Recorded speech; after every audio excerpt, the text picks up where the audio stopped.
Hi everyone. I'm going to start this video with a question. Have you ever been to the caves of Ajanta and Ellora? It took me 3 to 5 seconds to complete that sentence. Now that is the usual attention span of people these days when they are looking at reels or stories on social media. If you are still watching this video, then your attention span is a bit better than them. And if you watch this video till the end, then either you are really interested to know about Ajanta and Ellora, or your attention span is just damn brilliant. Now with this, just imagine having an attention span of over 100 years or like over 3 generations. That is the actual time people took in carving out caves out of the live rock mountains. In this video, I'm going to talk about this amazing place of Ajanta and Ellora. Hi, I'm Dishant Bhatia and welcome back to my channel where I talk about architecture and design and everything around that. And if you are new to this channel, do consider subscribing to see more such videos. Also, you are going to get all the information and details that we are going to discuss in this video in the description box below. So in the month of October last year, I decided to hit the highway again and did a quick solo trip through this amazing place called Ajanta and Ellora, which is located near the small town of Aurangabad in Maharashtra.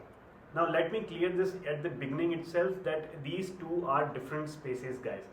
They are located like maybe 100 kilometers apart from each other, and thus the character, the nature and the architecture of these places is totally different. As I was traveling to Aurangabad, I decided to stay at ZOSTEL Aurangabad, which is kind of good place for backpackers and solo travelers. No, this is not a promotion. However, if you want a proper travelogue of this particular trip, just let me know down below in the comment section and I'll prepare one for you. So talking about these places, first of all, these are World Heritage Sites, which simply means that they have outstanding universal value. And the second most important part is whenever we are talking about heritage, we should be placing ourselves actually at the right era in the history. So I'm going to take the most common reference in all history classes, the Indus Valley Civilization, or particularly Mohenjo-daro, which flourished during 26th to 25th century BCE, which started declining in 19th century, followed by the Aryan invasion. The people who, even after looking at the magnificent structures of Mohenjo-daro and Harappa, they started building in bamboo and thatch again, the material which could not last very long. So after all this and a lot more, in around 500 BC, we get the era of Gautam Buddha and Chaityas and Viharas. For those who do not know, Chaityas are basically prayer or assembly halls and Viharas are simply residences. And then comes the period of 200 BCE when actually the excavation at Ajanta started. And almost after 700 years in 5th century AD, the excavation at Ellora started, which continued for over 600 years. So this timeline is set. Now let me take you along the timeline, starting with the Ajanta Caves first of all. Although I visited Ellora Caves first and then visited Ajanta Caves, that's how I unplanned my trip. But thank God I did that, because whatever you see on internet, whatever you see about these places in images, that is not going to do any justice to the actual structures that are there. They are huge. So as I just mentioned, it was done around 200 BCE, that is almost 2000 years back. And this was actually done by Buddhist monks who had to build their chaityas and viharas in this particular region. They had been doing that at different places, different locations, but when they came here to this particular location, they realized that they cannot continue building in bamboo and thatch. Those materials could not actually stand the rigorous monsoon of this particular region. And that's why they took inspiration from the people, Ajivikas, who used to be there in the 6th century BCE. They used to live in caves, and these Buddhist monks in 200 BCE started using that technique to create chaityas and viharas for their stay. Now the interesting part is that they had the image in mind how their structures are going to look like. The materials didn't actually matter for them. They were dealing with rocks, but they wanted the same look of bamboo and thatch and timber that they were using earlier. So what they started doing was they started chiseling out all these things on this rock surface itself. Many of the research documents and books published over these places, they describe how these people actually managed to build such massive, huge caves within the basaltic rock region of Maharashtra. The process was tedious and very complicated. First of all, the elevation was drawn on the surface of the rock mountains, and then large wooden blocks and timber planks were used to blast off the heavy rock and excavate it through the mountain. Then, after removing those large chunk of rocks, they started carving out from top to bottom. So they started from the top so that they do not have to put in scaffoldings later on in the construction stage. And not just that, you can see the massive artwork that is there. They are known as the world famous frescoes of Ajanta. An interesting part is that this was done in the second phase of Ajanta Caves in 450 AD. The overall planning of these places is very simple. The deity is located right in the front of the entrance, in the center of the hall. The large hall is actually looked to be supported by large columns, and then there is place for circumambulation, and after that we get private small chambers for meditation purposes. Now in the first phase the paintings were not there. They were minimalistic spaces to do meditation only, and that is one thing which is missing always when you are looking at the photographs of this place, because you do not experience how it would feel to meditate in those chambers. So whenever you are looking at these photographs, just imagine that you are actually standing inside a mountain with the heavy rock on your head, and just try to imagine the echo that you will feel when you chant the mantras.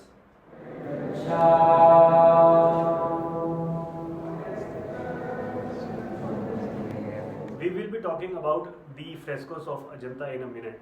But another interesting part that would actually have helped these people in meditating is the formation of this whole mountain itself.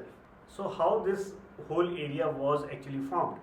I will be talking about that in the second half of this video, so stick around. So now we have Ajanta in one place of Maharashtra, which is very secluded, which is very far off from the civilization. And then after a few centuries of work, Ellora started. This particular site is almost 2 kilometers in length and have 34 monasteries and temples dug side by side.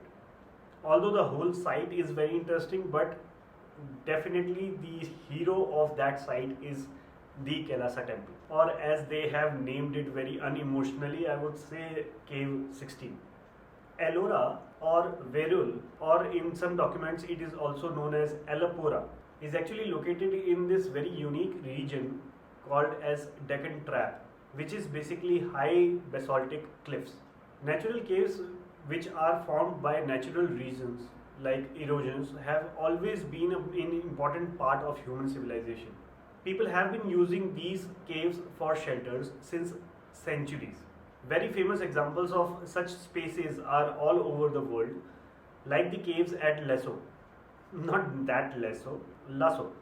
Yes, paintings of Lascaux in France, where the earliest and finest example of cave paintings were found. But here is the total different story. When we are talking about Ajanta and Ellora, these are man-made caves. These are not natural caves. These are places which were carved by humans for a purpose, and that too carved out of the basaltic rock. Now I have been mentioning basaltic cliffs and basaltic rock many times, but if we talk in terms of geology, this Deccan Trap in Maharashtra is actually a very special region. This was actually formed around 65 to 66 million years ago when the volcanic lava started getting frozen over this place. So in short, the Western Ghats and the hills in this particular region are the layers of frozen lava over like millions of years.